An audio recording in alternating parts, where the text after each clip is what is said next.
Hello friends, Coast Chris here. Thanks for stopping by the channel. I hope you're having a great day.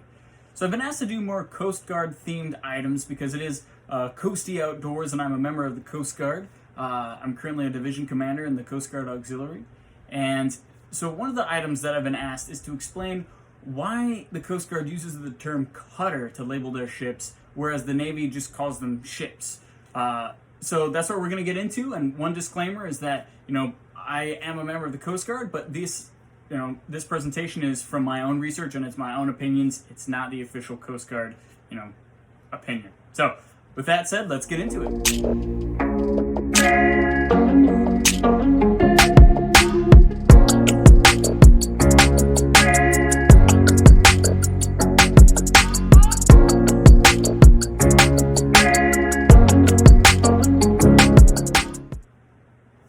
So this video is going to be split into two different parts. First, we're going to take a look at the historical reference to the term cutter and where it came from, and then we're going to take a look at the modern usage.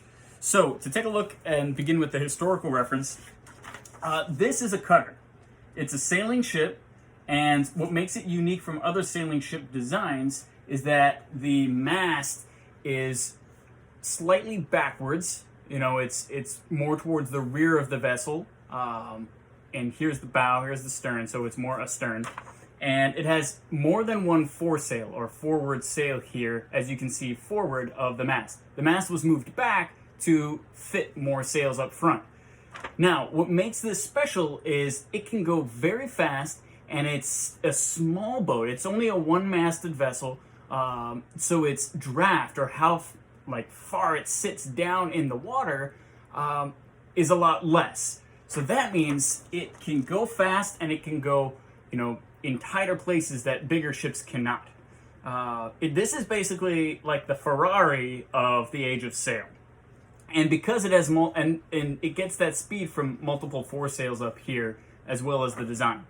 So what makes that special is, that kind of design is very desirable for, say, the British Royal Customs Service, or, its U.S. counterpart, the U.S. Revenue Cutter Service.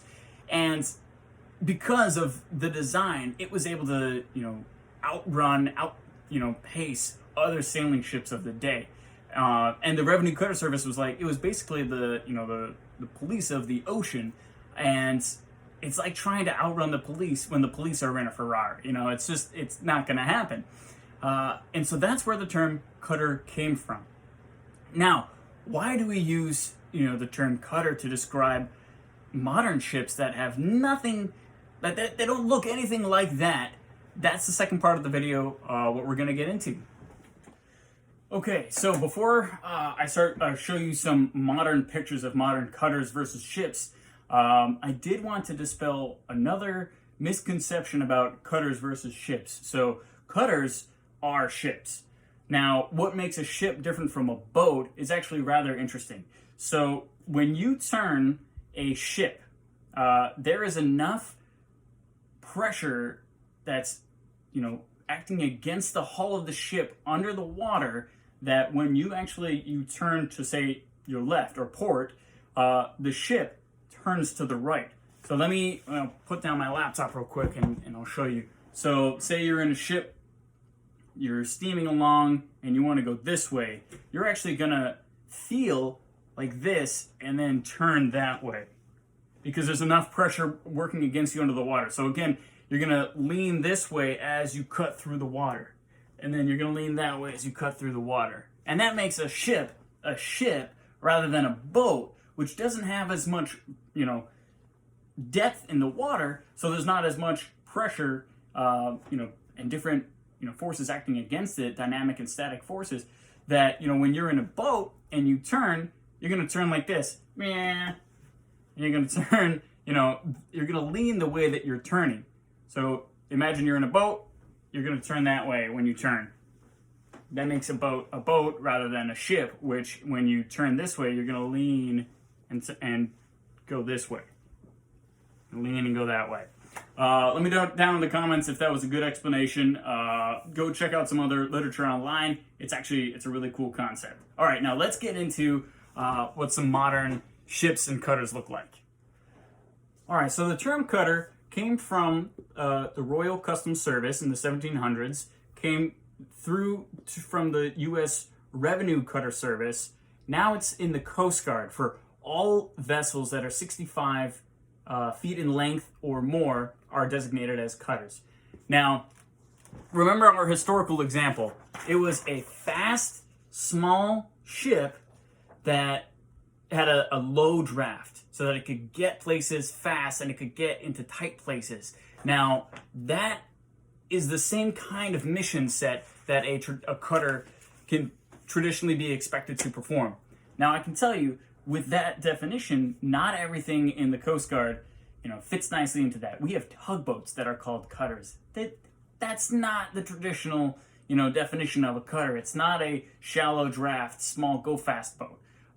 We have buoy tenders and icebreakers. They're all designated as cutters, and that just comes from tradition. So essentially, everything 65 and plus is called a cutter in the Coast Guard because of tradition. It was the Revenue Cutter Service. Now, there are cutters in the Coast Guard that are actual traditional cutters in the sense of the missions that they perform. So let me first give you an example of a ship. So here we have a naval ship. It's an Arleigh Burke class destroyer, destroyer being its label rather than a cutter, and it's a United States ship. I don't know which one. It's an Arleigh Burke class. Now, it is about 500 feet in length and 30 feet in draft. So let's take a look at something that's comparable that is in the Coast Guard fleet. So let me pull up. Here is a Hamilton class National Response Cutter. Now, it looks pretty similar, and it's very similar in a lot of ways. It is about 400 feet in length, so 100 feet less. That's nothing to scoff at. But it only has a draft of 15 feet. That means it can get up rivers. It can get closer to the coast and perform those traditional cutter missions. However, I would still argue that that's a pretty big draft, even though it's half as much as one of the standard ships in the Navy. That could still be argued that it's getting a little bit too big to perform those cutter services. So here, the Coast Guard has a large number of fast response cutters. So here we have one of the 64 fast response cutters, and this ship, let me actually get the details. It has a draft of 9 feet. Let me actually get more details than that for you. So its length is 154 feet, so way less than the 500 feet of a ship, less than the 400 feet of larger cutter, and its draft, it's 9 feet 6 inches. It's and it can go 28 knots more, 28 plus knots. So that is a cutter that actually still serves the traditional role of a smaller, economically affordable, fast boat that has a very shallow beam, 9 feet. That can definitely get, up inland a long ways. You can get into some tight spots. It's a smaller ship. You can make more of them. It's more economically viable. So you have a larger fleet at a lower cost. That, to me, it's a United States cutter, and it actually still serves that purpose of a cutter. It's arguable that some of the larger ships here, while they do serve some of those missions, may not, represent the traditional sense of a cutter. However, I love the tradition of naming any ship in the Coast Guard a cutter. It, helps us connect with our past in the Revenue Cutter Service, and it helps remind us about our mission to serve in a capacity of, protecting and maritime enforcement and search and rescue, some of those traditional cutter missions, no matter what vessel that we're serving on. I served on the Buckthorn out of Sault Ste. Marie, and it's a multi-mission facility. It's an icebreaker as well as a buoy tender, and it came back from, I think it was in the 60s, even maybe the 50s or 60s when it was built, and it's still in service today.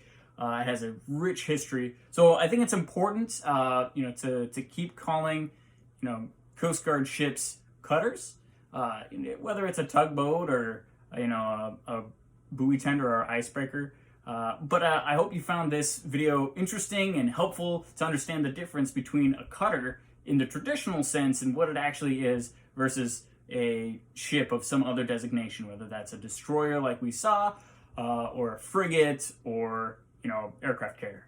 So thanks again for stopping by the channel. Hope you found this interesting. Let me know if you want a little bit more Coast Guard themed videos on Coastie Outdoors, and hope you have a great day. Coastie Chris out.